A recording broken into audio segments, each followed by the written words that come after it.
The acrid smoke still clawed at Sarah Martinez's throat as she stumbled through the charred remains of what had been her home at Mud Creek. October winds swept across the Dakota Territory prairie, carrying ash like gray snow through the dying light of 1878. Her 6-year-old son Leander pressed against her torn chemise, both of them streaked with soot, and the kind of bone-deep exhaustion that came from fighting flames with nothing but wet burlap and desperate hope. That was when she first saw the Lakota warrior. He sat motionless on his paint horse 50 yards away, war bonnet feathers catching the amber light that filtered through the smoke. His dark eyes surveyed the destruction with the practiced assessment of someone who had witnessed too much violence, too many dreams reduced to ash and memory. Sarah's knuckles were raw and bleeding from beating back flames that had devoured 3 years of backbreaking work in less than 2 hours. The cabin where she had nursed Joaquin through his final illness was gone. The root cellar that held their winter provisions had collapsed into smoking ruin. Even the small forge where her husband had repaired tools for neighboring homesteaders lay twisted among the debris like the broken bones of their former life. But it was the sight of Joaquin's carefully tended vegetable garden, now nothing but blackened stalks in ash-covered earth, that finally broke something inside her chest. Thunder rolled across the northern ridge, but this was not the sound of an approaching storm. Hoofbeats drummed against hard-packed earth as riders crested the hill in a ragged line, their horses lathered from hard travel. Sarah's breath caught as she recognized the lead rider, Mean Mike Brennan, the bounty hunter, whose scarred face bore testament to a lifetime of casual violence. Beside him rode one-eyed Sam Watkins, his deputy's badge glinting like a license to steal from honest folk. Behind them came 3 more of Benjamin Caswell's hired gunsmen, whose only qualification was their willingness to pull triggers for silver dollars, and no questions asked. She had seen them before, lurking around Buffalo Gap's saloons, and the memory of their cold laughter made her stomach clench with fear. The Lakota warrior's hand moved with deliberate slowness to the he still kept his old Spencer carbine as a keepsake, and backup ammunition was scarce after the war. But the rifle remained dear to him. Winchester, 1873. Carbine across his saddle. His gaze shifted from the approaching riders to Sarah and her boy, and in that moment their eyes met across 20 yards of scorched earth.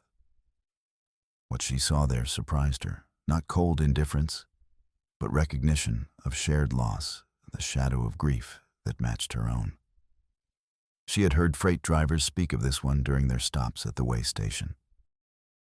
They called him, Washta said, he had guided wagon trains through the Badlands before tragedy claimed his wife in a cavalry raid. Since then, he avoided white settlements, keeping to high country with his sister's band. The drivers spoke of him with grudging respect, a man whose word was his bond, whose knowledge of the country had saved more than one caravan from disaster or death.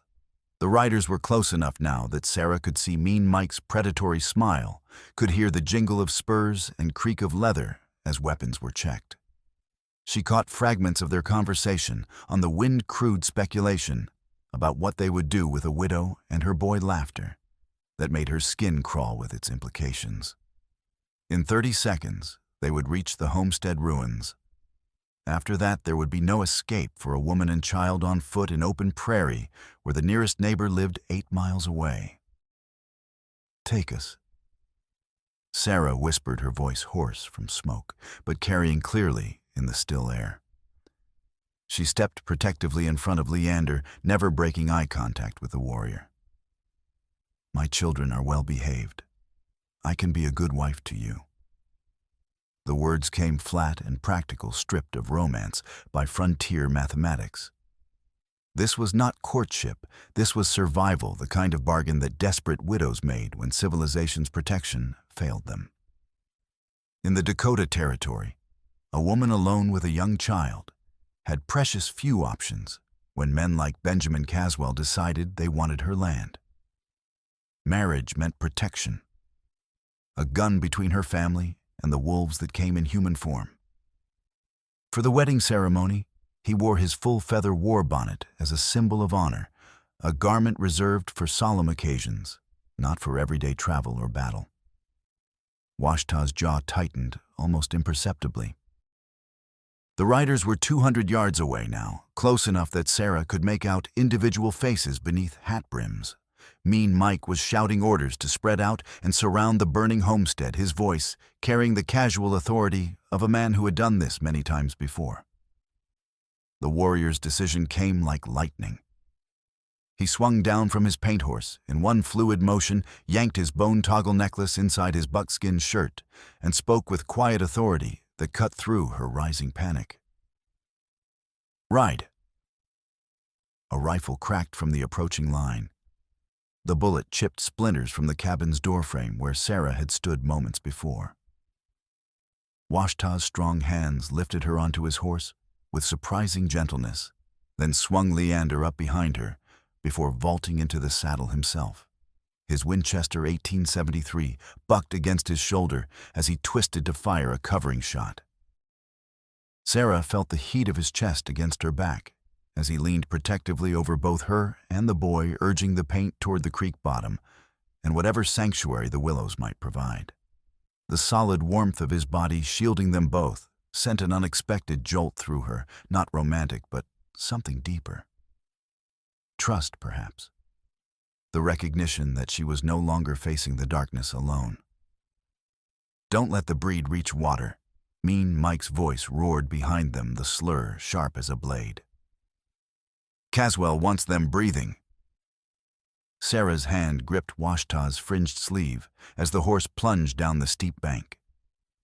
The motion pulled them closer, close enough that she could feel his heartbeat against her shoulder blade steady despite the bullets whining overhead like angry hornets.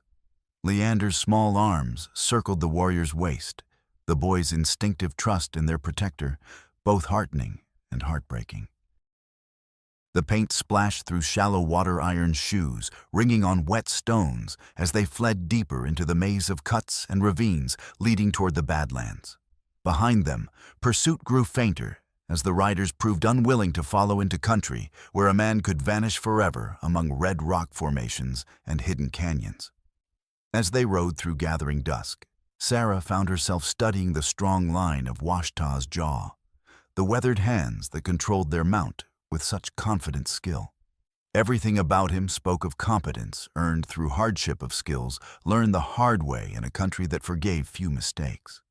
When he adjusted his grip to steady Leander more securely, she caught sight of old scars crisscrossing his forearms, some thin and pale from knife work, others puckered and dark from bullet wounds that had healed without benefit of a doctor's care.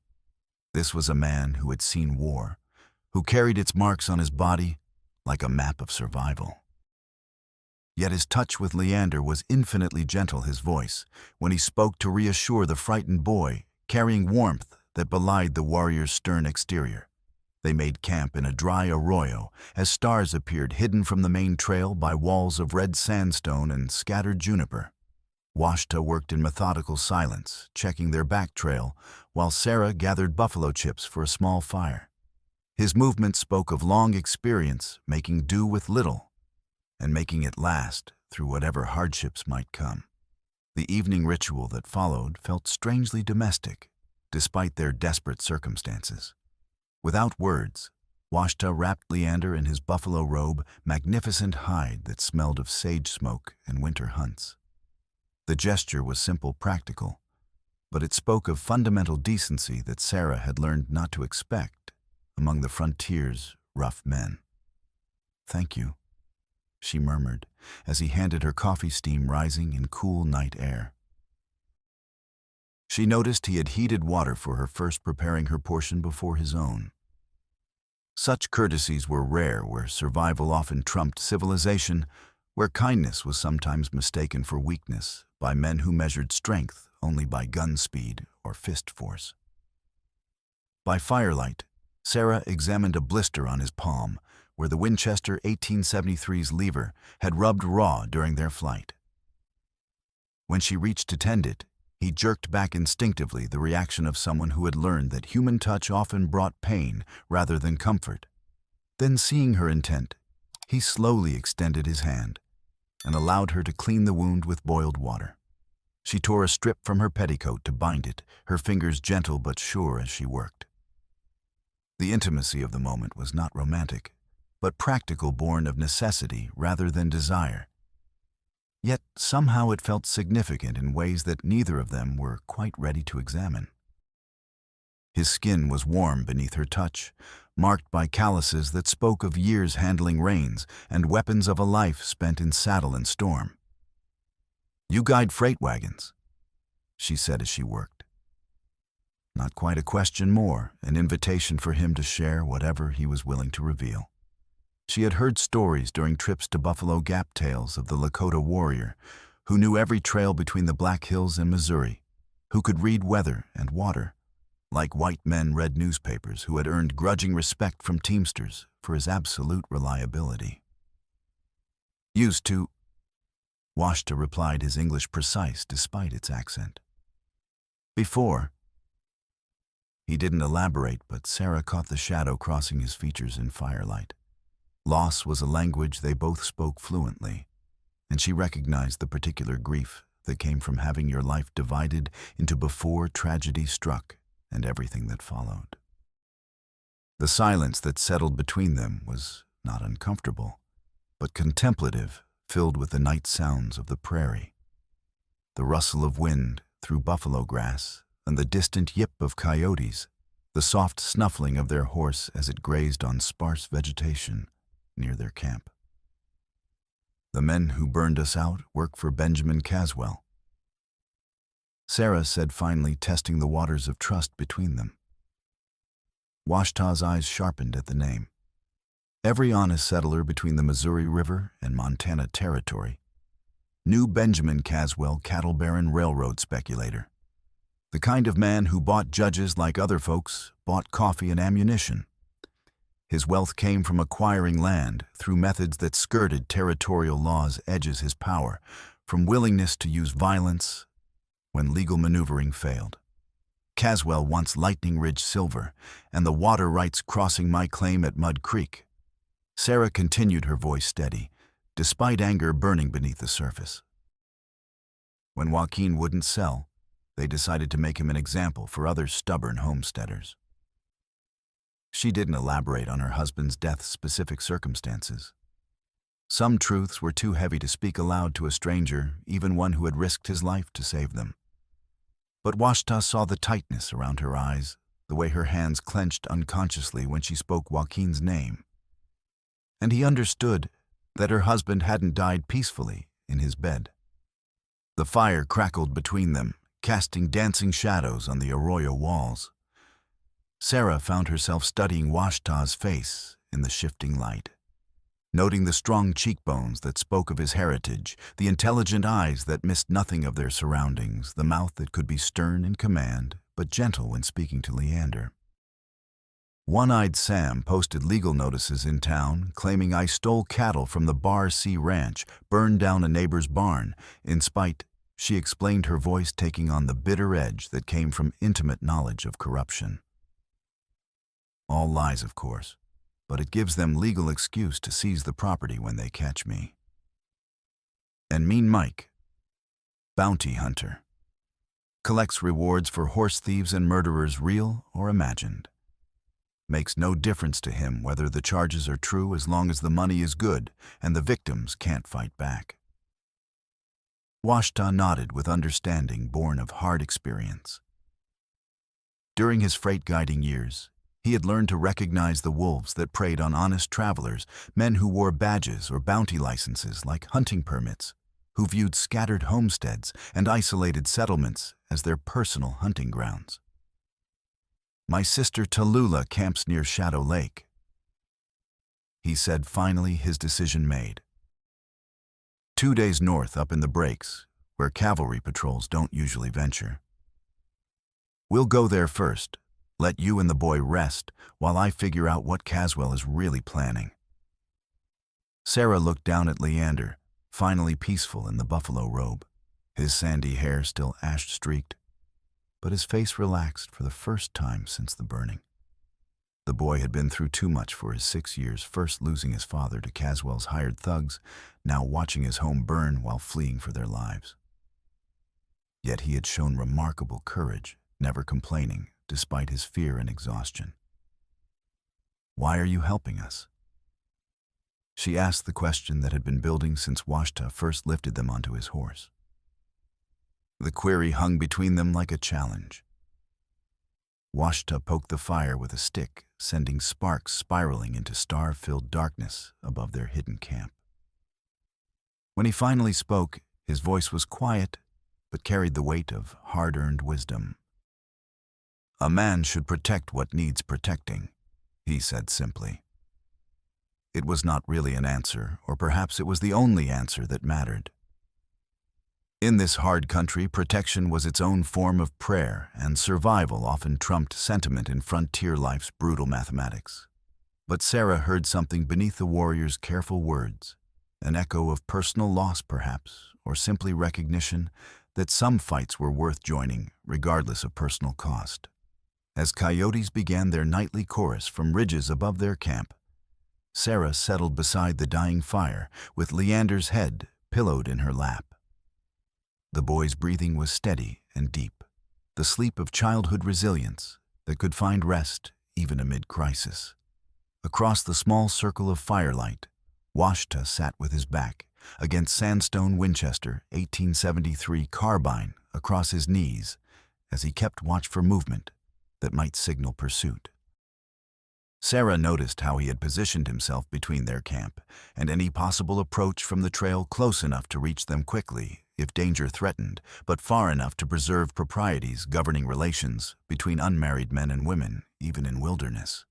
The sight of him there, solid and vigilant in darkness, stirred something in Sarah's chest that she hadn't felt since Joaquin's death. Not romantic love, it was far too soon for that, their circumstances too desperate for such luxuries. But trust, perhaps. The beginning of faith that she was no longer facing the wolves alone. In her coat pocket, she felt the familiar crinkle of oilskin protecting the documents Joaquin had hidden before his death. The deed to their mud creek claimed the detailed survey of Lightning Ridge showing true silver extent, legal proof of water rights, extending far beyond what most homesteaders could claim, all the papers that might mean the difference between justice and exile, if they could somehow reach proper authorities. She had sewn the documents into Leander's coat as precaution, knowing that if captured, searchers would likely overlook a child while focusing attention on adults. It was small deception, but in their circumstances, such minor advantages might prove crucial to survival.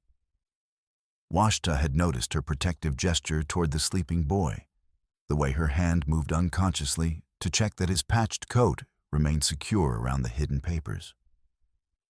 The warrior said nothing about what he might have observed, but his eyes missed little. Trust between them would have to be earned slowly through actions rather than words. As the fire died to glowing embers, night sounds of the prairie settled around their camp like a familiar blanket. Somewhere in distance, a night hawk called, and Washta answered with a soft whistle that might have been birdsong to untrained ears.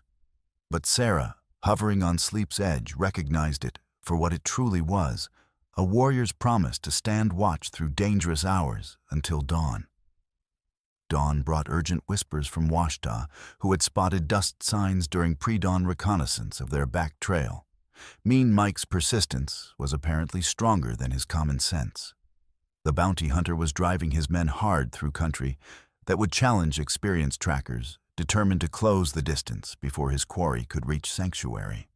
They rode north through increasingly broken country, following game trails that wound between towering sandstone formations and across creek bottoms lined with cottonwood and willow. Washta chose their route with careful attention to concealment, avoiding skylines where they might be silhouetted against morning light, staying to rocky ground that wouldn't hold clear tracks. The warrior rode with easy grace of someone born to horseback, his attention divided between rough ground ahead and signs of pursuit behind. Sarah found herself acutely aware of his presence. The steady rhythm of his breathing, the confident way he guided their mount through treacherous terrain, and the protective curve of his body around both her and Leander. During brief rest stops to water the horse and check their back trail, she noticed small things that spoke to his character. How he always ensured Leander drank first from their water container. The way he shared his pemmican rations without being asked, giving the larger portions to them while claiming he wasn't hungry. His habit of checking the horizon for weather signs, alert to approaching storms that could provide cover or create new dangers. By midday, they had reached the breaks, that maze of eroded canyons and wind-carved pillars where a man could lose himself for weeks without seeing another human soul. Here Washta seemed to relax slightly, his shoulders losing some of their rigid tension as they entered country he knew like the lines on his own palm. But as they rounded a canyon bend approaching Shadow Lake, Sarah saw immediately that something was wrong. Thick, black smoke rose from the valley ahead, not the controlled smoke of cooking fires, but the billows that spoke of destruction and violence. The acrid smell carried on the wind, mixed with something else that made her stomach turn the unmistakable odor of burned flesh. Washta's face went stone still as he took in the scene, his warrior's training warring with his brother's heart. The Lakota camp at Shadow Lake had been hit hard and recently. 2 teepees were nothing but smoldering frameworks of charred poles, scattered belongings trampled in muddy ground near the water's edge. Bodies of dead horses bore testimony to the raiders' thoroughness, and survivors moved among the wreckage with the slow, careful movements of people trying to assess their losses while remaining alert for further attacks. Tallulah met them at the camp's edge, her face streaked with ash, and her usually neat braids disheveled from the morning's emergency. She was a woman of perhaps 40 years with intelligent eyes and the kind of quiet dignity that commanded respect even in defeat. When she embraced her brother, Sarah saw the depth of their bond and understood that Washta's decision to help strangers had cost his own people dearly. The embrace between siblings lasted only moments, but Sarah caught the way Tallulah's hands shook slightly as she held her brother, the relief in her eyes at seeing him alive and unharmed. Whatever had happened here, she had feared the worst when he didn't return at the expected time. They came at dawn. Tallulah explained as they surveyed the damage, her English heavily accented but clear. White men with a Lakota scout who knew our camping patterns, our guard positions, everything about how we set up our defenses. Washta's jaw tightened at mention of an Indian guide working with white raiders. Such betrayals cut deeper than simple enemy attacks, carrying the bitter taste of collaboration and divided loyalties that had torn so many tribes apart during the long years of conflict with the expanding United States. "Onto the scout?" he asked quietly, his voice carefully controlled. "Did you recognize him?" He wore white man's clothes and kept his face covered with a bandana, but I knew his voice when he called out warnings to the raiders. "It was Sahali, your cousin, who calls himself Yellowhawk when he works for the freight companies." The name hit Washta like a physical blow. Sarah saw his entire body go rigid, saw the way his hands clenched into fists before he forced them to relax. Sahali had been his childhood companion, the cousin who had taught him to track deer and read weather signs, who had stood beside him during his first buffalo hunt. Their friendship had cooled in recent years over Washta's decision to work with white traders, but the warrior had clearly never expected outright betrayal. "How many killed?" Washta asked, his voice now flat and emotionless, the tone of a man pushing grief aside to focus on immediate necessities. "None of our people, by the grace of the spirits," Tallulah replied, and Sarah heard the gratitude beneath her controlled words. "But Little Fox, the boy from Red Cloud's band who was visiting us, he was caught in one of the burning teepees. The smoke took him before we could pull him free." The death of a child, even one from outside their immediate band, weighed heavily on the survivors. Sarah watched Leander press closer to her side as he absorbed the implications of what they were hearing, that the violence which had destroyed their own home was apparently part of a larger pattern of attacks, and that nowhere in the territory seemed truly safe from Benjamin Caswell's reaching influence. That afternoon, as they helped the band salvage what could be saved from the raid, Sarah found herself working alongside Washta to organize supplies and tend to the injured. Their hands touched frequently as they passed bandages and water containers, small moments of contact that seemed to carry increasing significance with each occurrence. During their flight from the burning homestead and their night in the hidden camp, a subtle awareness had been growing between them. Nothing spoken but present nonetheless in the way they moved around each other. The care they took not to let their eyes meet too often or too long. Now surrounded by the aftermath of violence that had touched Washta's family because of their alliance, Sarah felt the weight of what their partnership was costing innocent people. She watched him work with the injured horses, his hands gentle but sure, as he cleaned wounds and applied poultices made from prairie herbs.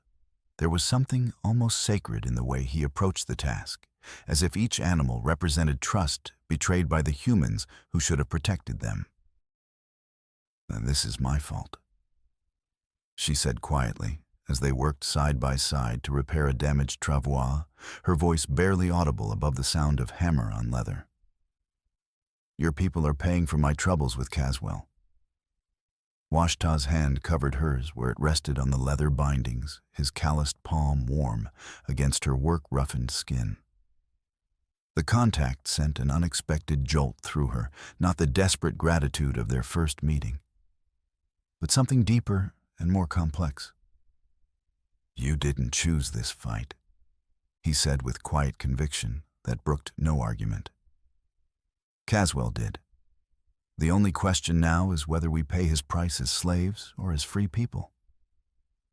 His words carried the weight of hard experience, the understanding of someone who had watched his own people driven from their traditional hunting grounds by men who measured land's value only in dollars and mineral deposits. This was not just about Sarah's homestead anymore, she realized. It was about the larger pattern of exploitation that threatened every honest settler and every Indian band that stood in the way of unlimited expansion. As evening approached and the band settled into temporary shelters, Sarah noticed how naturally she and Washta had begun working as a team.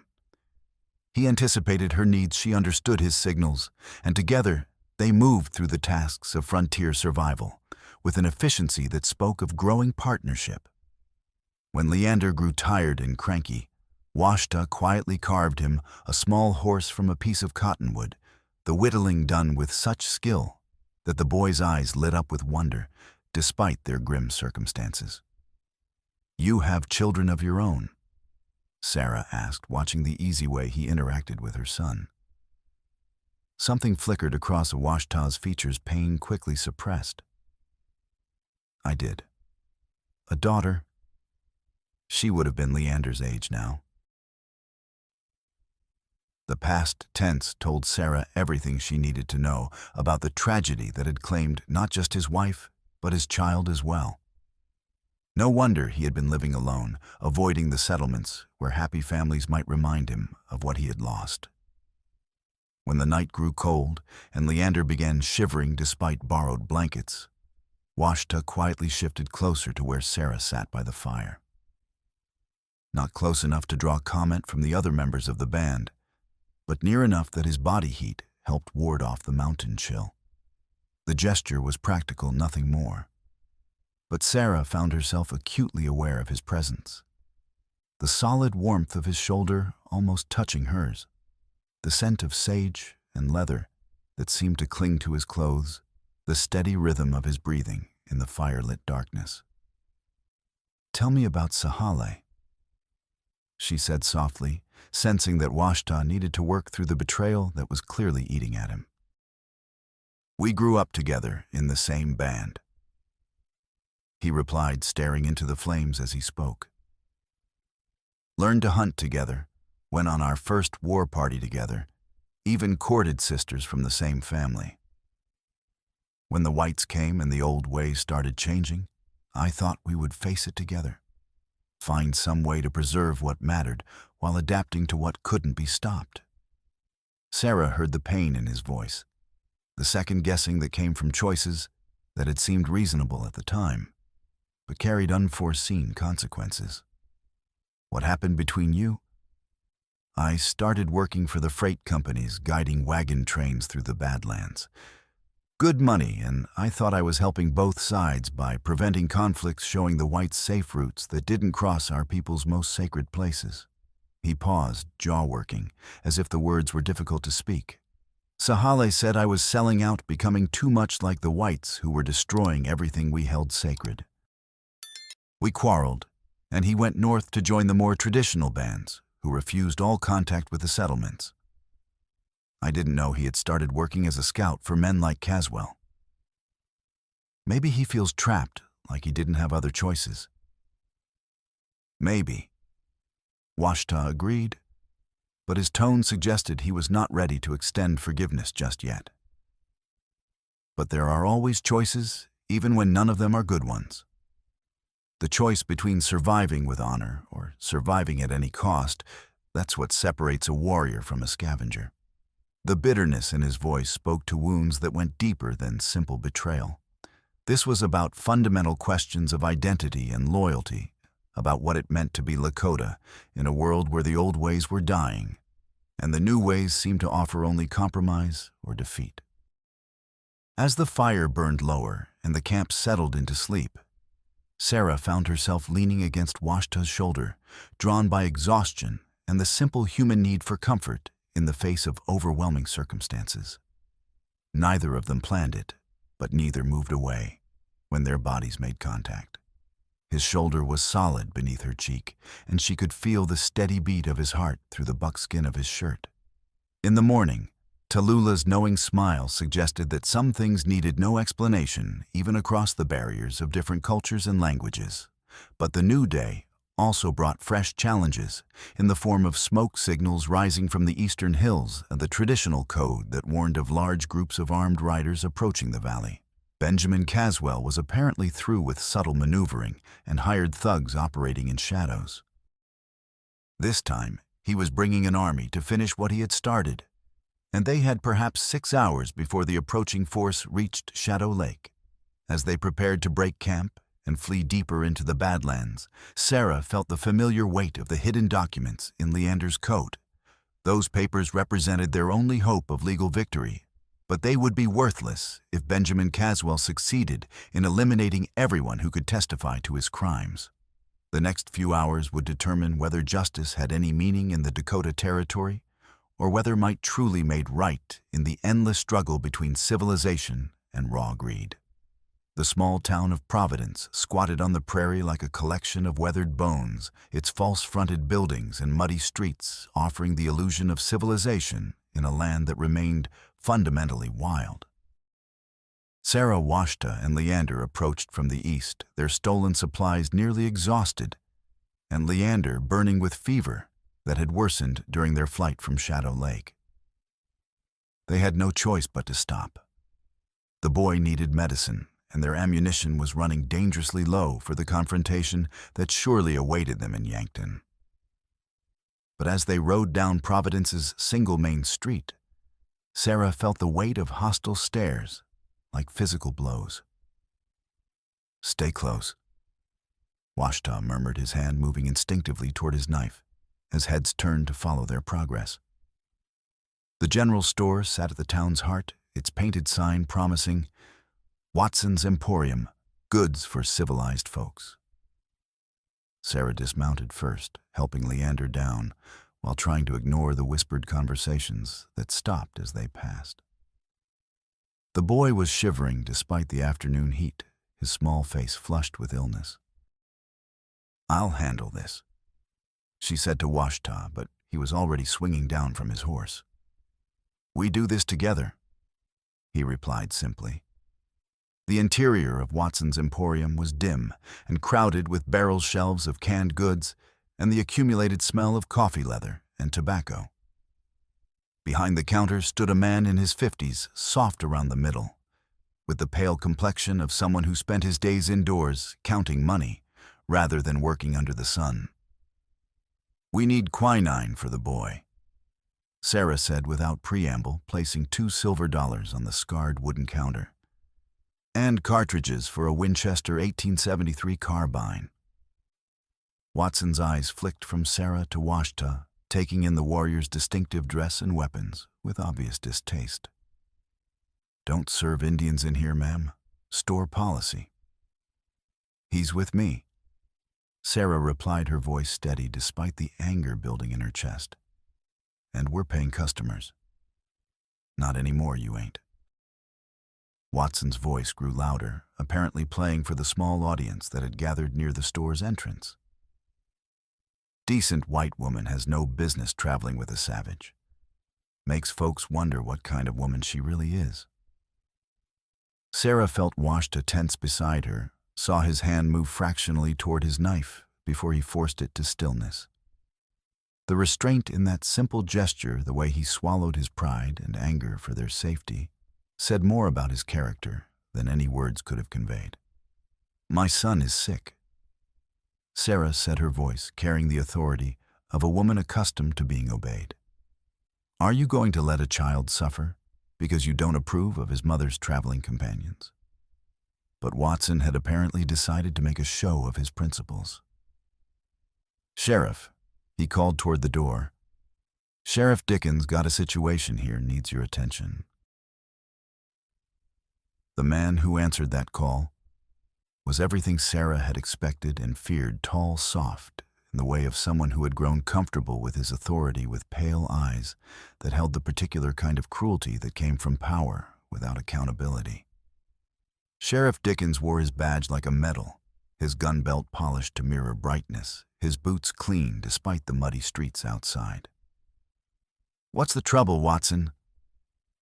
Dickens asked, but his gaze was already fixed on Washta with the predatory intensity of a hunter sighting prey. "Got a squaw man in here causing trouble?" Watson replied, the slur hanging in the air like poison.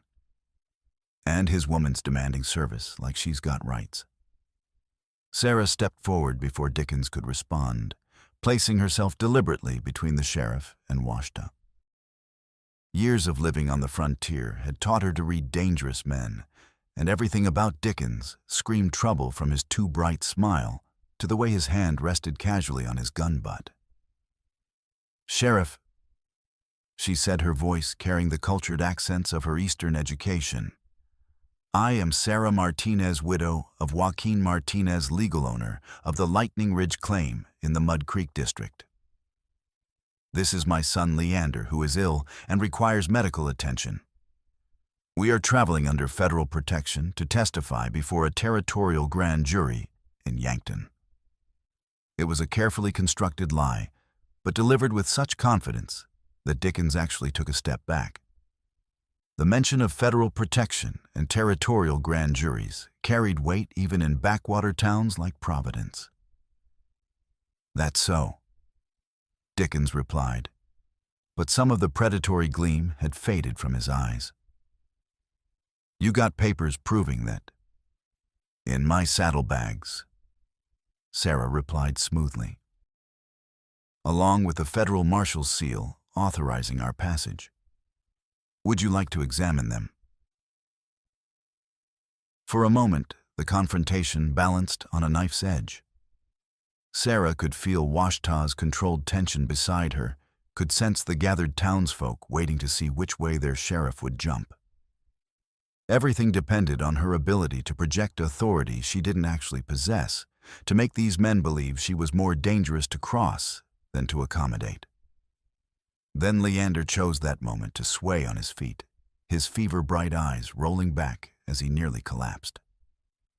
Washta caught the boy before he could fall, lifting him with the easy strength of a man accustomed to carrying wounded comrades. "The child needs medicine," Washta said quietly, speaking directly to Sheriff Dickens for the first time. "We will pay fair price and cause no trouble." The sight of a grown warrior cradling a sick child with such obvious tenderness seemed to penetrate even Dickens' prejudice. Sarah saw something flicker in the sheriff's eyes, not compassion exactly, but perhaps a recognition of shared humanity that even his hatred couldn't entirely suppress. "Watson," Dickens said finally, "sell them what they need for the boy. But make it quick." The transaction that followed was conducted in tense silence, with Watson grudgingly producing a small bottle of quinine and a box of Winchester 1873 cartridges. Sarah paid twice the normal price without complaint, understanding that any argument would only prolong their exposure to danger. As they prepared to leave, Sheriff Dickens stepped closer, his voice dropping to a whisper meant only for Sarah's ears. "Don't know what game you're playing, lady, but Providence is a decent town. We don't appreciate outsiders bringing their troubles here, especially when they travel with breeds who ought to know their place." Sarah met his gaze steadily, calling on reserves of courage she hadn't known she possessed. "Sheriff, if you have concerns about our presence, I suggest you contact Marshal Morrison's office in Yankton. I'm sure he would be happy to confirm our status as federal witnesses."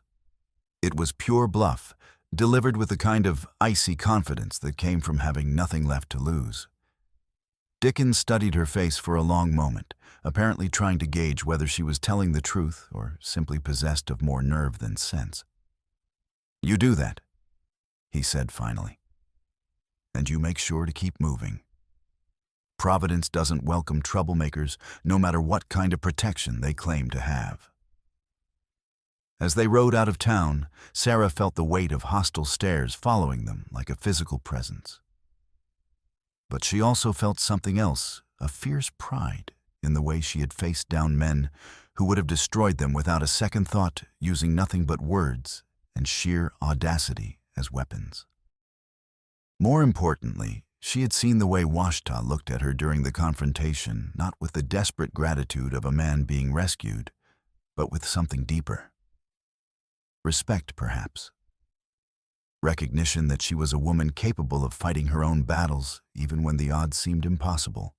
That night, camped beside a nameless creek, 10 miles from Providence, they finally addressed what had happened in Watson's store. Leander was sleeping peacefully for the first time in days, the quinine already working to break his fever, and the fire cast dancing shadows on their small camp. "I've never seen anything like that," Washta said quietly, his voice carrying a mixture of admiration and something else Sarah couldn't quite identify. "The way you faced down that sheriff made him back down without firing a shot." Sarah felt heat rise in her cheeks, though whether from embarrassment or pleasure she couldn't say. "I was terrified the entire time. If he had called my bluff about federal protection, but he didn't. You made him believe you were someone he couldn't afford to cross." Washta paused, staring into the fire, as if searching for the right words. "In all my years dealing with whites, I've never had one stand up for me the way you did today. Not once." The pain in his voice cut straight to Sarah's heart. She tried to imagine what it must be like to live always as a target, to know that your skin color made you fair game for any man with a badge and a grudge. The injustice of it filled her with a rage that surprised her with its intensity. "It shouldn't be that way," she said fiercely. "You're worth 10 of Sheriff Dickens, worth 20 of Watson, and his store full of civilized goods. If people can't see that the fault is theirs, not yours." Washta looked at her then, with an expression she had never seen before, vulnerable and grateful, and something else that made her breath catch in her throat. "My wife used to say something similar. Before the cavalry came, before everything changed." It was the first time he had spoken of his lost family in any detail, and Sarah understood that she was being entrusted with something precious, a memory that he guarded more carefully than his own life. "Tell me about her," she said softly. Morningstar was... She was like sunlight on water, always moving, always bright. She could make anyone laugh, even during the hardest winters when food was scarce and the children cried from hunger. His voice grew distant, lost in recollection. She believed that people were fundamentally good, that even our enemies could be reached if you found the right words, the right approach. She sounds wonderful. She was, and she was wrong. The bitterness in his voice was sharp as broken glass. When the soldiers came to our winter camp, she tried to talk to them, tried to explain that we were peaceful, that we had children and elders who couldn't fight. They shot her down like a dog in the snow, her and our daughter both. Sarah felt tears sting her eyes at the pain in his voice, at the terrible injustice of what he had endured. Without thinking, she reached across the space between them and took his hand, her fingers intertwining with his calloused ones. "I'm sorry," she whispered. "I'm so sorry. For 3 years, I've been carrying that anger." Washta continued his grip, tightening on her hand, as if it were an anchor in stormy seas. Hating all whites, avoiding the settlements, telling myself that Morning Star was a fool for believing in human decency. And now I've seen a white woman risk her life to defend a stranger, seen her stand up to armed men to protect a child who isn't even hers by blood. He turned to look at her fully, his dark eyes reflecting the firelight. "You've made me remember that courage and honor aren't the property of any one people. They belong to anyone willing to claim them." The moment stretched between them, heavy with unspoken possibilities. Sarah felt herself leaning closer, drawn by something stronger than mere gratitude or shared hardship. This was attraction pure and simple, the recognition of a kindred spirit, someone whose values aligned with her own, despite the vast differences in their backgrounds. "Sarah," Washta said quietly, her name carrying weight on his lips. But before either of them could act on the emotions building between them, Leander stirred in his sleep, muttering feverishly about fire and horses and men with guns. The sound broke the spell, reminding them both of their responsibilities and the dangers that still lay ahead. "We should rest," Sarah said, though her heart was racing and she felt anything but sleepy. "Yes," Washta agreed, but neither of them moved to break the contact between their joined hands. They sat that way for a long time, connected by touch and growing understanding, while the fire burned lower and the stars wheeled overhead in their ancient patterns. When Sarah finally dozed, her head pillowed on her saddle, she dreamed not of burning houses or hostile strangers, but of strong hands and dark eyes, and the possibility that even in their harsh world, two wounded people might find healing in each other's company. The territorial capital of Yankton sprawled along the Missouri River, like ambitious dreams built from timber and hope. Sarah, Washta, and Leander approached the town in the gray light of dawn, and their clothes still bearing the dust of their journey, but their spirits lifted by the sight of federal flags flying over official buildings. But safety proved more elusive than they had hoped. Within an hour of their arrival, Sarah spotted 2 men lounging near the depot, who bore the unmistakable stamp of Caswell's organization, hard-faced individuals, who watched the crowds with professional interest, weapons carried with practiced ease. "He has men here too," she murmured to Washta as they made their way through busy streets toward the territorial courthouse. The warrior nodded grimly. Caswell's influence apparently extended far beyond his cattle ranches and mining claims, reaching into the territorial government itself through networks of bribes, threats, and political favors. Finding honest officials willing to act against such a powerful man would be like searching for clean water in a poisoned well. Their first stop was the office of Territorial Marshal James Morrison, a man whose reputation for fairness had earned him the nickname Honest Abe among the settlers and traders who dealt with territorial law enforcement. But the marshal was away conducting an investigation into railroad fraud near the Montana border, and his deputy seemed more interested in collecting fees than dispensing justice. "You got any proof of these allegations?" Deputy Phillips asked, his tone suggesting he doubted such proof existed. Because filing false charges against a respected citizen like Mr. Caswell carries serious penalties under territorial law. Sarah felt the familiar weight of the documents hidden in Leander's coat, but something in the deputy's manner warned her against revealing their existence. The man's eyes were too eager, his questions too specific. She was beginning to understand that Benjamin Caswell's corruption extended deeper into the territorial government than she had imagined. "We're simply seeking federal protection while we await Marshal Morrison's return," she replied carefully. Surely that's not too much to ask. Philip studied them with calculating eyes, taking in their travel-stained clothes and obvious exhaustion. "Protection from what exactly you folks look like you've been camping rough. Maybe what you need is a good meal and a hot bath, not federal assistance." It was a dismissal wrapped in false concern, and Sarah felt her temper flare. But before she could respond, Washta placed a restraining hand on her arm. "We'll find other accommodations," he said quietly. "Thank you for your time, Deputy." As they left the marshal's office, Sarah fumed at the obvious corruption they had encountered. "That man is in Caswell's pocket," she muttered. "Probably," Washta agreed. "Which means we need to find another way to get our evidence before honest authorities." Their second stop proved more promising.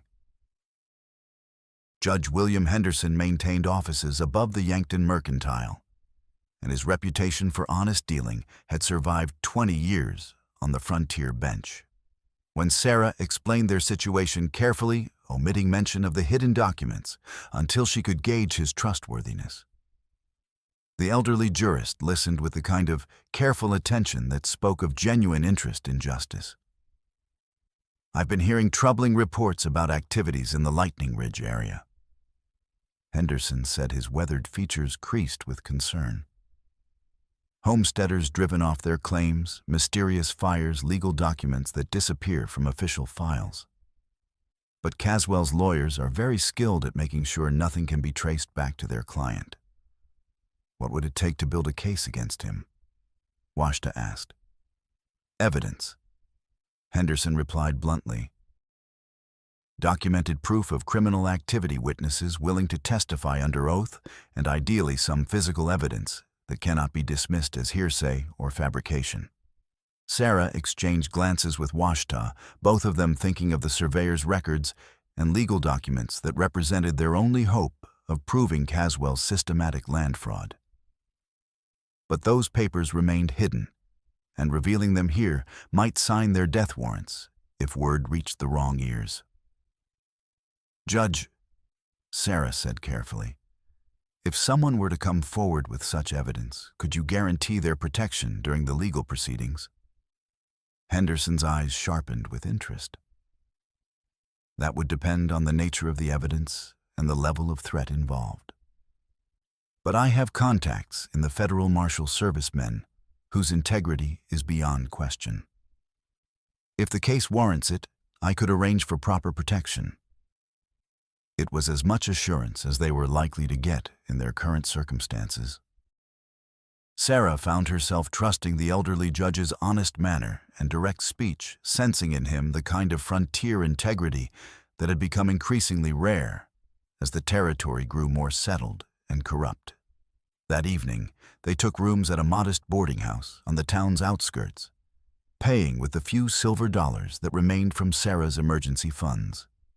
Mrs. Kowalski, the Polish immigrant who ran the establishment, asked no questions about their circumstances, but provided clean beds and hot meals with the kind of practical kindness that was common among frontier people who had faced their own share of hardships. As they planned their next moves over bowls of hearty stew, Sarah found herself studying Washta's face in the lamplight. The past few days had aged him, etching new lines around his eyes and adding a grim set to his mouth that spoke of the weight he carried as their protector. She wanted to reach across the table and touch his hand to offer some comfort for the burdens he had taken upon himself, but the boarding house's dining room was too public for such displays of affection. Later, as they prepared for sleep in their separate rooms, Sarah helped Leander remove his patched coat and carefully extracted the oilskin packet that contained their precious documents. By candlelight, she spread the papers across her narrow bed and studied them with new eyes, looking for details that might have escaped her notice during their desperate flight. The surveyor's map of Lightning Ridge was more detailed than she had remembered, showing not only the silver deposits, but also a complex network of underground streams and natural caves that honeycombed the entire area. More importantly, the survey was signed and witnessed by 3 different territorial officials, including Deputy Phillips from Marshal Morrison's office. If Phillips had been involved in the original survey, his current reluctance to investigate Caswell's activities took on sinister significance. The corruption clearly ran deeper than simple bribery, extending to active participation in the land fraud conspiracy. A soft knock at her door interrupted Sarah's examination of the documents. She quickly gathered the papers and opened the door to find Washta standing in the hallway, his expression tense with suppressed urgency. "We need to talk," he said quietly. "I've been watching the street, and there are at least 3 men keeping surveillance on this building." Sarah's heart sank. Even in the territorial capital surrounded by the trappings of civilization and law, they were not safe from Benjamin Caswell's reaching influence. The cattle baron had apparently anticipated their flight to Yankton and positioned his men accordingly. "How long do we have?" she asked. "Maybe until morning, if we're lucky. But I don't think they'll wait much longer than that." They gathered Leander and their few possessions, slipping out through the boarding house's back door into the maze of alleys and side streets that characterized Yankton's older section. Behind them, Sarah caught a glimpse of movement near the building's front, dark figures that seemed to be positioning themselves for some kind of coordinated action. The next few hours passed in a nerve-wracking game of cat and mouse through the sleeping town. Washta used every skill he had learned during his years as a scout and guide, leading them through routes that avoided the main thoroughfares, while staying alert for signs of pursuit or ambush. They finally took shelter in an abandoned warehouse near the river docks, hiding among stacks of grain sacks and agricultural equipment, while they tried to formulate a plan. Through broken windows, they could see lantern light moving through the streets as search parties combed the area, apparently following a systematic pattern designed to flush them from whatever hiding place they had found. "We can't stay here," Sarah whispered as the sounds of the search grew closer. "They'll find us eventually." "I know," Washta replied, his voice tight with frustration. "But we need those documents you're carrying to reach Judge Henderson. Without proof, we're just 3 more frontier people with wild stories about powerful men who never leave fingerprints on their crimes." It was Leander who provided the solution, his young mind making connections that the adults had missed in their focus on immediate survival. "The river," he said quietly. "Apo Makitaus, why don't we use the river?" Sarah looked through the warehouse's riverside windows and saw what her son had noticed: several small boats moored at the docks below, apparently used by local fishermen and freight haulers for their daily work on the Missouri. In the darkness before dawn, they might be able to appropriate one of those boats and slip away downstream before Caswell's searchers could react. "That could work," Washta said slowly, studying the layout of the docks and the positions of the search parties. "But we'd have to move fast, and we'd still need to get back to Judge Henderson with the evidence." "Not necessarily," Sarah replied, her mind racing as she saw possibilities opening before them. "Judge Henderson mentioned that Marshal Morrison is investigating railroad fraud near the Montana border. If we can intercept him with evidence of Caswell's activities, we might be able to bring federal law enforcement into this fight." It was a desperate plan. but their alternatives were rapidly narrowing to a choice between desperate plans and certain capture by men who had already demonstrated their willingness to commit murder. As the eastern sky began to show the first pale hints of approaching dawn, and they prepared to make their move toward whatever uncertain refuge awaited them on the waters of the Missouri River. Meanwhile, in the opulent confines of Yankton's Grand Hotel, Benjamin Caswell sat in his private suite, reviewing reports from his various operations throughout the territory. The cattle baron wore expensive clothes that marked him as a man of wealth and influence. But his pale eyes held the cold intelligence of a predator calculating the movements of his prey. Across from him sat Territorial Senator Marcus Whitfield, a man whose political ambitions had made him vulnerable to Caswell's particular brand of persuasion. Whitfield's nervous manner contrasted sharply with the Baron's calm confidence, suggesting a relationship built more on fear than mutual respect. "The situation is becoming untenable, Benjamin," Whitfield said, mopping sweat from his brow despite the room's comfortable temperature. "These stories about homesteader evictions and mining claim disputes are starting to reach Washington. Questions are being asked about territorial oversight." Caswell's smile was thin and cold. "Questions can be answered, Marcus. Concerns can be addressed. What matters is that we complete the consolidation before outside interference becomes a real threat. And the Martinez woman, she's already caused considerable trouble by surviving the initial action at Mud Creek. If she testifies before a federal grand jury—" "She won't," Caswell replied with absolute certainty. "By tomorrow morning, Mrs. Martinez and her Indian protector will be nothing more than tragic casualties of frontier violence. The official report will show they were killed while resisting arrest for arson and theft." Whitfield shifted uncomfortably in his chair. "And the evidence she's supposedly carrying, the surveyor's records and deed documentation, will be destroyed in the fire that consumes the courthouse tonight," Caswell said, rising to pour himself a glass of brandy from the crystal decanter on his desk. "Along with any other inconvenient documents that might complicate our operations." The Baron moved to the window, gazing out at the town that he had come to view as his personal kingdom. Every building, every street, every soul within its boundaries existed at his sufferance, subject to his will and vulnerable to his displeasure. "You see, Marcus, the problem with the current system is its fundamental weakness," he continued, his voice taking on the tone of a professor delivering a lecture.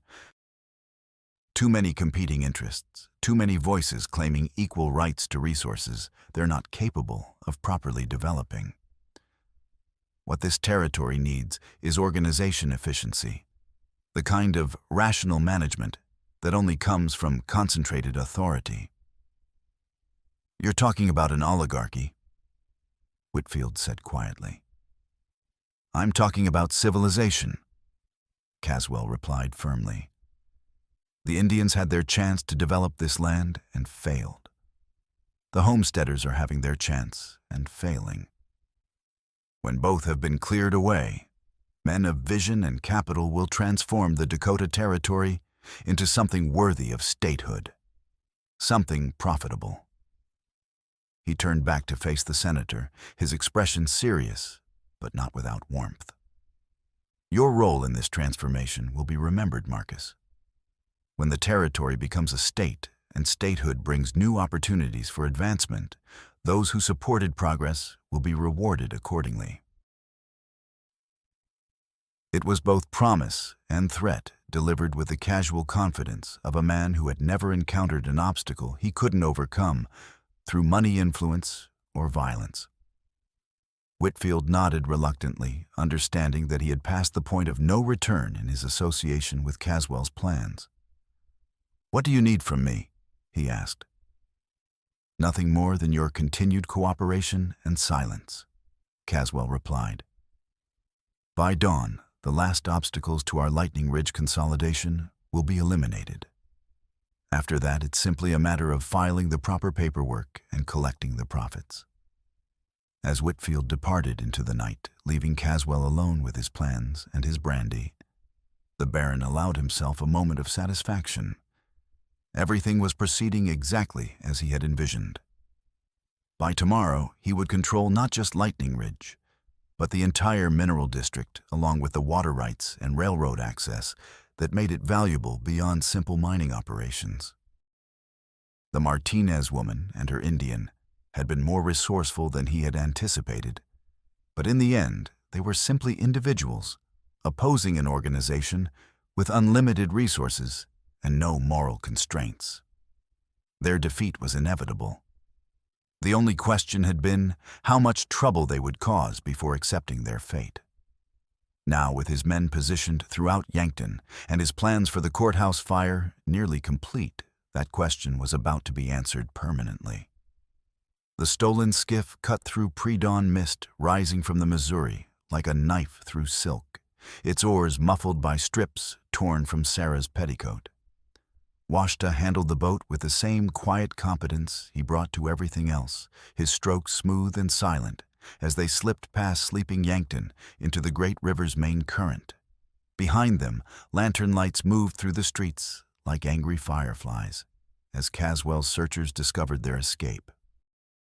Sarah clutched the oilskin packet of documents against her chest while Leander huddled in the bow, his young eyes wide with a mixture of excitement and terror as they committed themselves to the river's uncertain mercy. "Where are we heading?" Sarah whispered, not wanting her voice to carry across the water to any listeners on shore. "Fort Randall." Washta replied, his words barely audible above the gentle splash of oars. 70 miles downstream where the railroad crosses the river.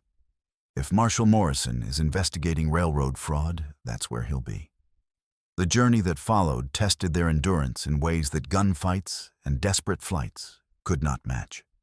The Missouri River in autumn carried the accumulated cold of 1,000 mountain streams, and their small boat offered no protection from the wind that swept across the water like approaching winter's breath.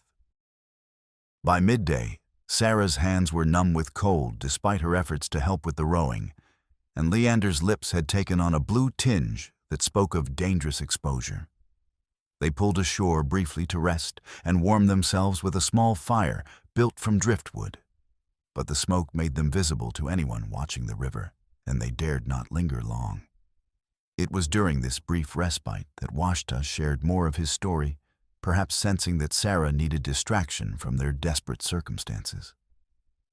"My wife was called Morning Star," he said as they huddled around the small fire, his voice carrying the particular tone reserved for sacred memories. "She died in a cavalry raid on our winter camp 3 years ago. I was away guiding a freight train through the Black Hills when it happened." Sarah heard the pain in his voice, the guilt of a man who blamed himself for not being present when his protection was needed most. She understood that feeling intimately, having experienced similar emotions after Joaquin's death, at the endless cycle of what if and if only that accompanied sudden loss. "You couldn't have known," she said softly. "Maybe not. But I've carried that failure's weight ever since. When I saw you standing in front of your boy at the burned homestead ready to face Caswell's men alone, it was like seeing Morning Star again, facing danger without anyone to stand beside her." The confession explained much about Washta's motivation for helping them, and Sarah felt her heart tighten with understanding of the burdens he carried. In protecting her and Leander, he was perhaps trying to atone for his inability to protect his first family. "What was she like?" Sarah asked, sensing he needed to speak of the woman he had lost. "Brave. Foolishly brave sometimes." A smile ghosted across his features, transforming his stern face into something younger and more vulnerable. "She would argue with warriors twice her size if she thought they were wrong about something."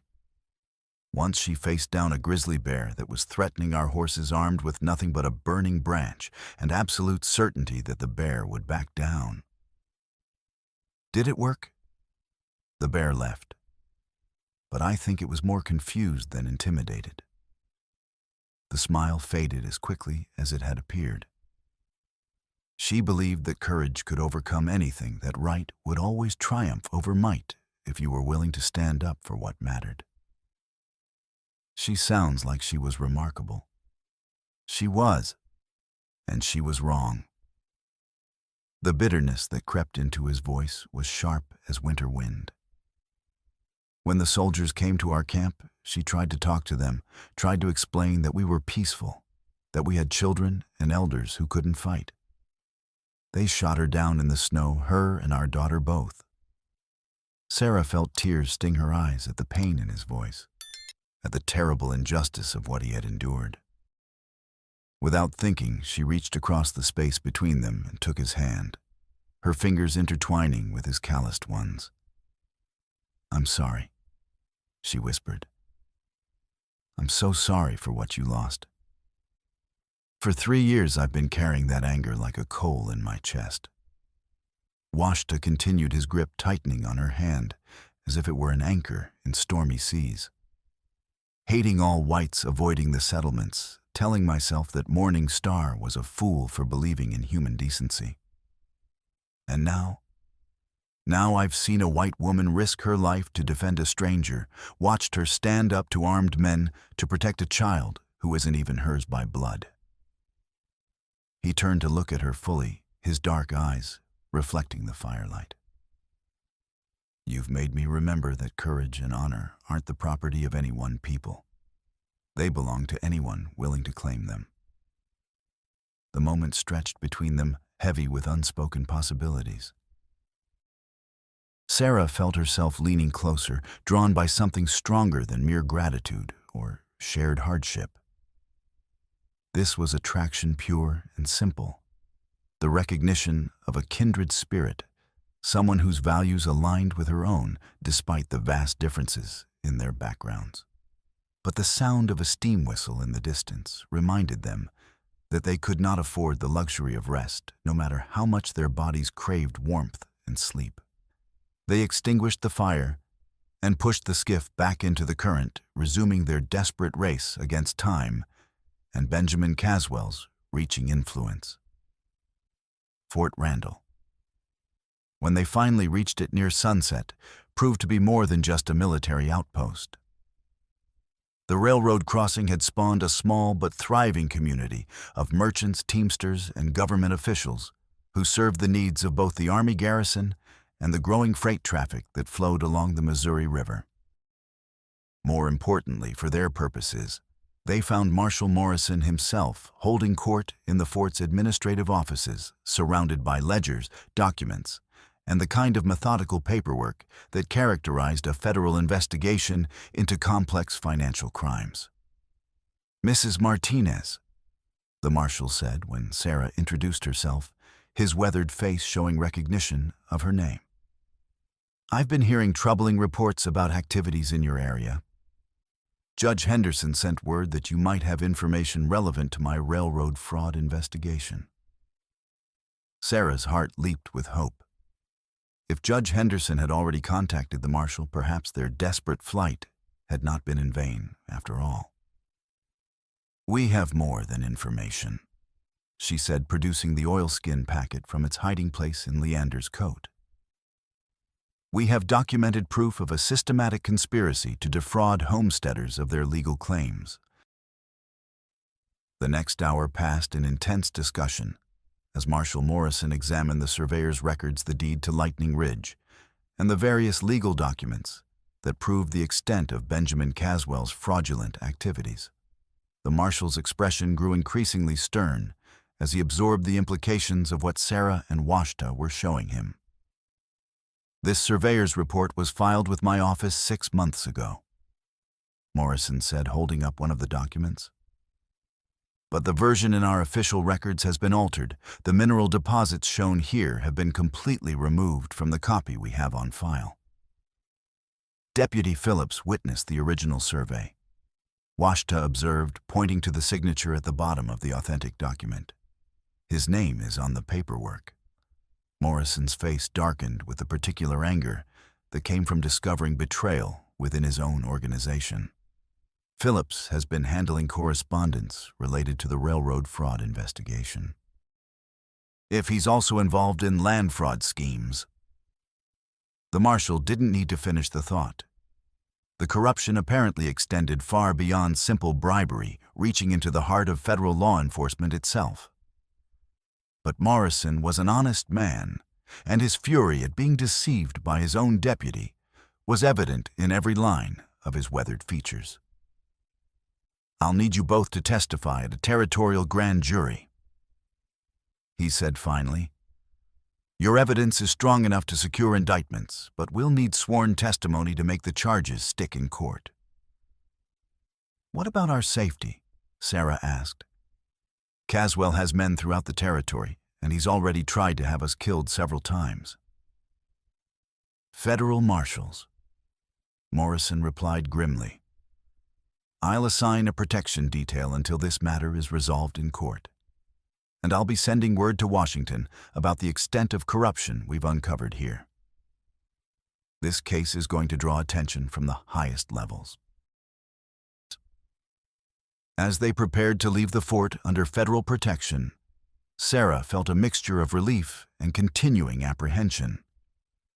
They had finally found honest law enforcement willing to act against Benjamin Caswell. But the cattle baron had demonstrated both the resources and the ruthlessness to strike at his enemies, even when they seemed safely protected. The confrontation was far from over, and Sarah suspected that Caswell would make one final desperate attempt to eliminate the witnesses who threatened to destroy his empire of fraud and violence. The question was whether federal protection would be enough to keep them alive long enough to testify, or whether the baron's corruption reached even into the ranks of the United States Marshal Service. As their armed escort rode north toward the territorial capital, Sarah found herself riding beside Washta for the first time since their desperate flight began. In the growing darkness, she could see his profile etched against the star-filled sky, and she realized that whatever came next, she wanted to face it with this quiet, competent man who had risked everything to protect her family. "When this is over," she said quietly, "what then?" Washta was silent for a long moment, his eyes scanning the horizon for signs of danger, even as he considered her question. When he finally spoke, his voice carried the weight of hard-won wisdom. "Then we rebuild," he said simply. "Together if you'll have me. Apart if that's what you choose. But either way, we rebuild something better than what Caswell tried to destroy." It was not a romantic declaration, but something more precious in their harsh world, a promise of partnership, of shared burden, of standing together against whatever challenges the future might bring. Sarah reached across the space between their horses and touched his hand, feeling the calloused strength that had become her anchor in a world turned upside down by greed and violence. Tomorrow would bring the territorial grand jury testimony that could destroy Benjamin Caswell's empire, and quite possibly a final confrontation with the cattle baron's hired guns. But tonight, riding under the vast Dakota sky, with federal marshals as protection and the man she was learning to love beside her, Sarah allowed herself to hope that justice might actually prevail in their small corner of the frontier. The sound of hoofbeats thundered across the prairie as Marshal Morrison's escort approached Yankton's outskirts. But Sarah's moment of relief shattered when she saw smoke rising from the direction of the territorial courthouse. Even from a distance, the orange glow against the evening sky told a story that made her heart sink with dread. "They're burning the records," Morrison said grimly, spurring his horse to greater speed.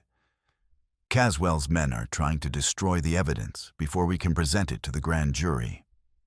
But this was not simple arson, Sarah realized as they reached the town's edge. Armed men had blocked every major street leading to the courthouse square, turning the entire district into a killing ground. civilians huddled in doorways and alleys, trapped between burning buildings, and positioned gunmen who shot at anything that moved. "It's a siege," Washta observed, studying the deployment with a warrior's eye. "He's not just destroying evidence, he's making sure no witnesses survive to testify." Marshal Morrison's face went stone hard as he absorbed the tactical situation. Caswell had perhaps 40 armed men positioned throughout the district, while the federal marshal had only 6 deputies. Even with right on their side, they were outnumbered nearly 7-1. The battle plan they hatched was desperate, but elegant in its simplicity. Morrison's deputies would create a diversion at the courthouse's main entrance, drawing Caswell's forces into a concentrated firefight, while Sarah, Washta, and Leander made their way through the building's basement to reach Judge Henderson's office with the evidence. But as they prepared to separate, Sarah caught sight of figures moving purposefully through the courthouse's burning upper floors, not fleeing civilians, but men with specific objectives. "He's got people inside," she realized with growing horror. "They're not just burning records, they're planting evidence. Documents that will implicate us in the destruction." The cattle baron's final strategy was becoming clear. By morning, the official story would be that desperate fugitives had burned down the courthouse in an attempt to destroy evidence of their own crimes. Any surviving documents would be dismissed as fabrications planted by the arsonists themselves. That was when unexpected allies arrived in the form of Sahali and a dozen Lakota warriors appearing like smoke-wreathed ghosts from the streets surrounding the courthouse square. Washta's cousin bore visible wounds, bullet grazes on his arm and shoulder, his horse limping from what looked like a saber cut. His journey to reach them had clearly been paid for in blood. "Cousin," Sahale called out in Lakota, his voice carrying clearly despite the battle noise. "I bring word from the spirits of our ancestors. The time for hiding is over." But there was something different about Sahale's appearance that caught Sarah's attention, a haunted quality in his eyes that spoke of terrible knowledge recently acquired. When he dismounted despite his wounds and approached them on foot, she could see that he was struggling with more than just physical injuries. "Why should we trust you?"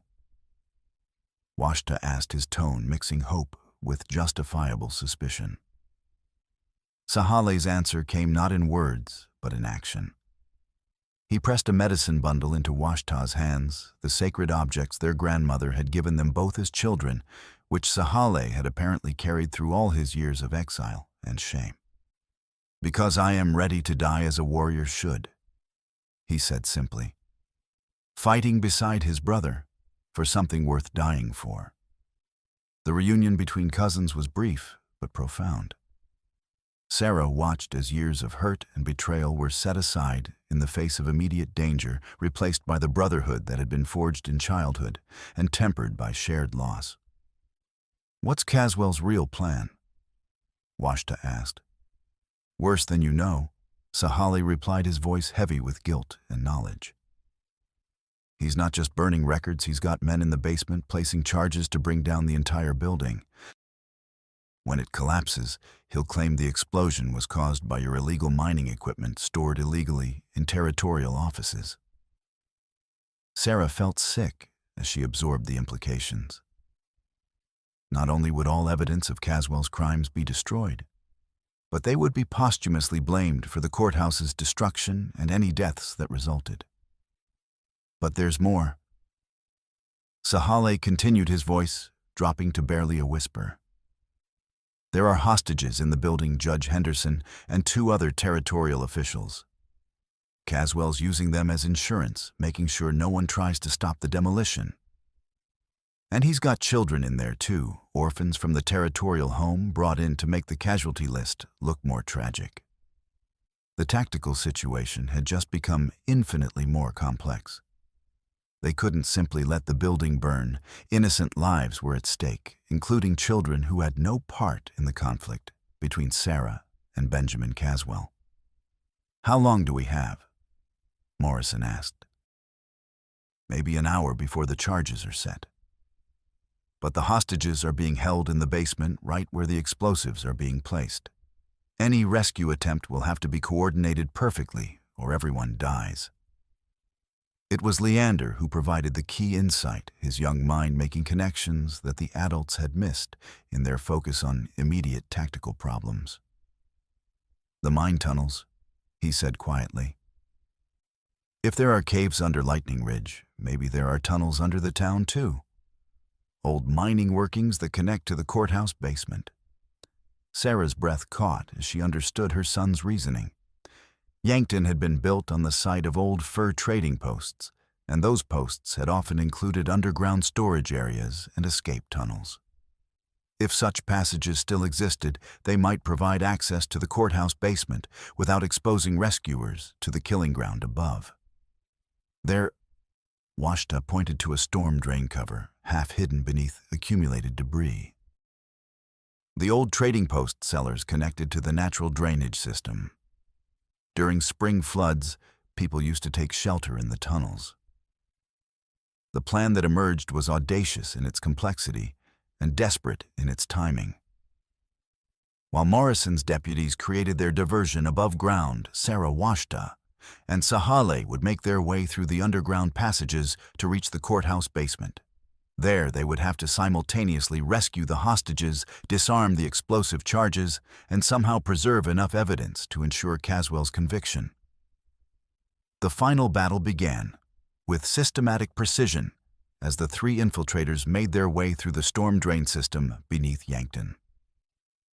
The tunnels were a maze of brick and mortar, filled with standing water and the accumulated debris of years of spring floods. But they provided concealment from the gun battle raging in the streets above. Moving single file through the narrow passages, Sarah felt the weight of everything they had endured, pressing down on her like the tons of earth above their heads. Behind them lay months of running fighting and loss. Ahead lay either vindication or death, with very little middle ground between those extremes. When they emerged through a drainage grate in the courthouse basement, the scene that greeted them was like something from a nightmare. The building's foundation was honeycombed with explosive charges, enough dynamite to level 3 city blocks. But more horrifying were the figures tied to support pillars throughout the basement: Judge Henderson County Clerk Harrow and Dr. Pike, along with half a dozen children from the territorial orphanage. "Sarah," Judge Henderson called out as he recognized her through the smoke-filled air. "It's a trap. Caswell's men are." A rifle butt to his head cut off the warning delivered by one-eyed Sam Watkins himself. The corrupt deputy stood among the hostages like a spider in his web, clearly coordinating the final phase of his employer's plan. "Well, well," Sam said with satisfaction as he spotted the infiltrators. The star witnesses arrived just in time for their final performance. But before he could raise his weapon, Washta was moving with a warrior's fluid grace. His knife took Sam in the shoulder, spinning the deputy around and sending his rifle clattering across the wet stone. The wound wasn't fatal, but it effectively removed Sam from the immediate fight. The battle that followed was fought in near darkness, illuminated only by flickering flames from the floors above, and the occasional muzzle flash of weapons fired at close range. Sarah found herself back-to-back with Washta, both of them trying to protect Leander while cutting the hostages free from their bonds. As she worked to free Judge Henderson, Sarah's mind flashed briefly to Joaquin. Imagining how proud he would be to see her fighting for their justice, refusing to let his death be meaningless. The thought gave her strength to continue, even as smoke burned her lungs and the sound of gunfire echoed through the confined space.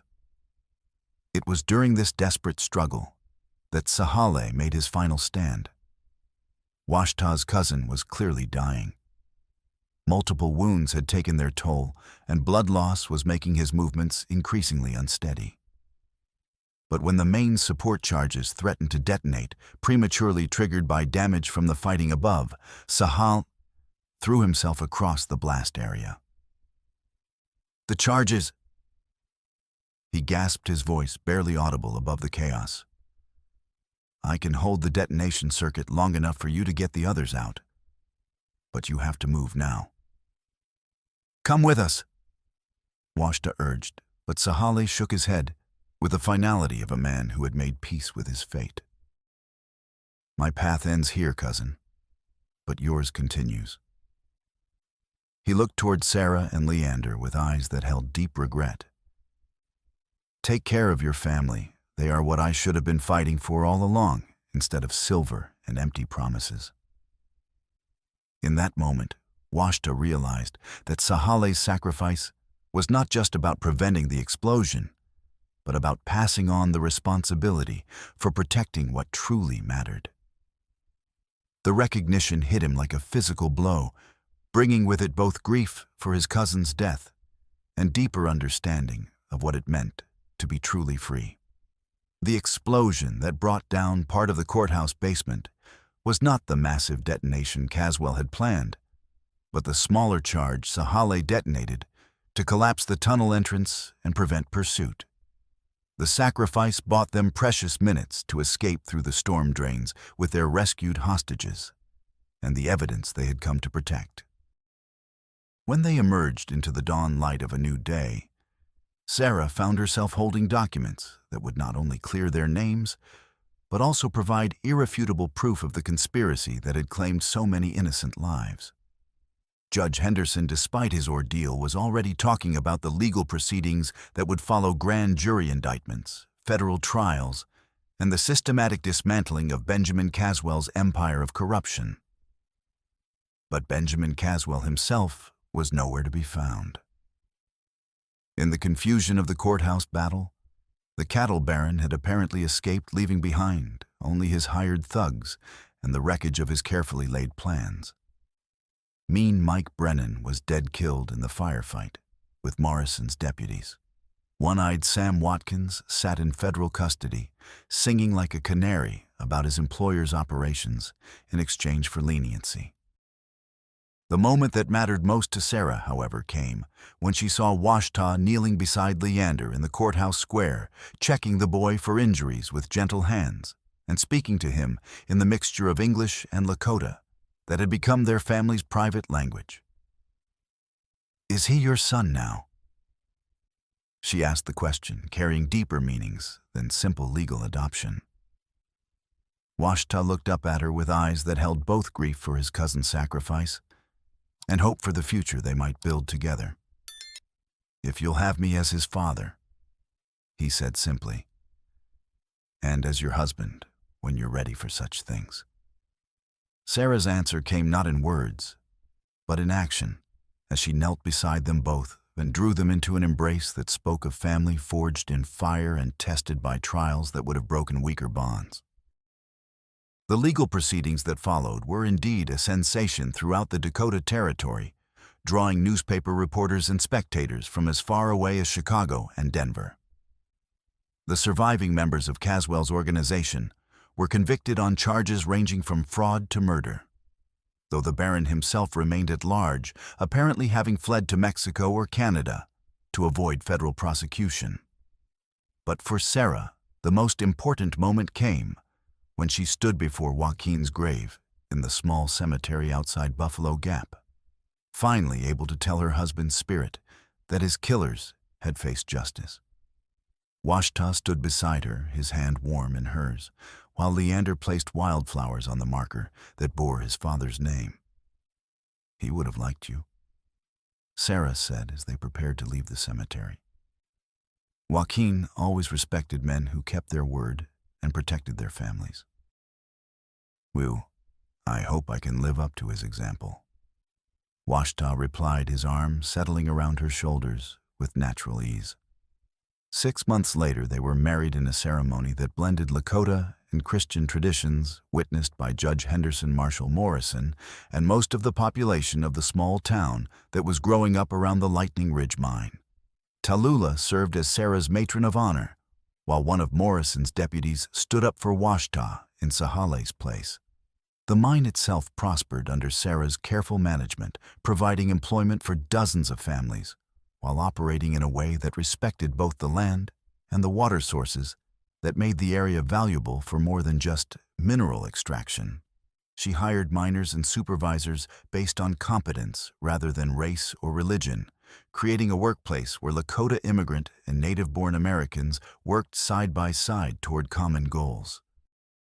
Their first child together was born the following spring, a daughter they named Hope, partly for the optimism she represented and partly for the future they were all working to build in the Dakota Territory. Leander proved to be a devoted big brother, teaching his sister to ride almost before she could walk and serving as her protector, with the same fierce loyalty that Washta had shown to their entire family. As the years passed and the territory moved closer to statehood, Sarah and Washta's partnership became a model for the kind of cooperation that would be necessary if the region was to prosper without repeating the violence and exploitation that had characterized its early development. Their mine provided the economic foundation for a growing community, while their marriage demonstrated that the barriers between different cultures could be bridged by people willing to make the effort.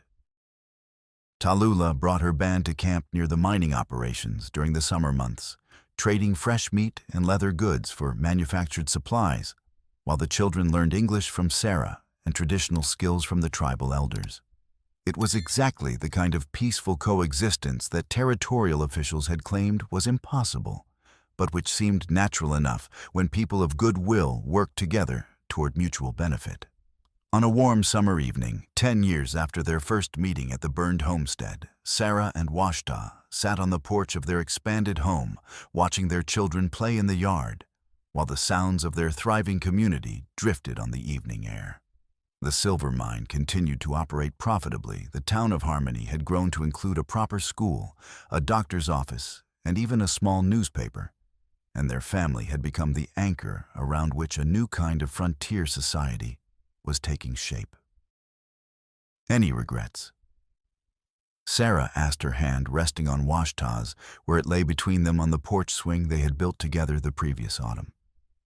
Washta considered the question with the same thoughtfulness he brought to all important matters. Around them, their town hummed with the quiet activity of honest work and peaceful living, while in the distance smoke rose from Tallulah's summer camp, where Lakota children learned alongside their white and immigrant neighbors in the community school. "None," he said finally, lifting their joined hands to brush a kiss across her knuckles. "This is what we were fighting for all along, even when we didn't know what it looked like." As the stars appeared in the darkening sky, and their children's laughter echoed across the prosperous valley they had helped to build, Sarah felt the deep satisfaction that came from a life built on principle rather than mere profit. They had faced down the worst that frontier, greed, and violence could offer, and they had emerged not just victorious, but somehow better than they had been before their trials began. The story that had begun with fire and desperation had become one of hope and renewal, proving that even in the harshest circumstances, people of goodwill could build something lasting and beautiful from the ashes of their former lives. And as she sat beside the man who had saved her family and helped her rebuild their future, Sarah understood that some endings were really beginnings in disguise, new chapters in a story that would continue long after their own parts had been played out on the vast stage of the American frontier.